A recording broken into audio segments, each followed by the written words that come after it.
चटपटे त आज पनि पाइन्छ, मसला पनि उस्तै छ, स्वाद पनि उस्तै होला, तर त्यो समय कहाँ पाइन्छ र। एक समय थियो साथीहरू भेट्न कुनै बहाना चाहिँदैन थियो। सडकको छेउमा एउटा चटपटेको प्लेट अगाडि राखेर सबैले आफ्नो भाग खाँदै हाँस्ने गर्थ्यौं। पैसा कम थियो तर खुसी भने असीमित थियो।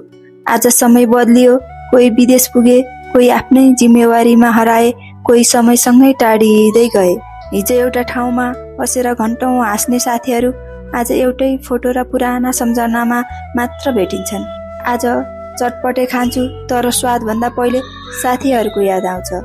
आँखाले प्लेट हेर्छ तर मनले त्यो पुरानो समय खोज्छ। सायद त्यसैले होला आज चटपटेमा मसला कम भए पनि चल्छ, तर साथीहरूको कमीले मनमा एउटा स्वाद सधैँ अधुरो रहन्छ। चटपटे त फेरि खान पाइन्छ साथीहरू, तर हामीले सँगै बिताएको त्यो समय, त्यो हाँसो, त्यो मित्रता फेरि कहिले फर्केर आउँदैन।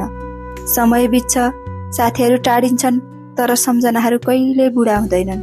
साथी सताए मैनू क्यों, दिखाए मैनू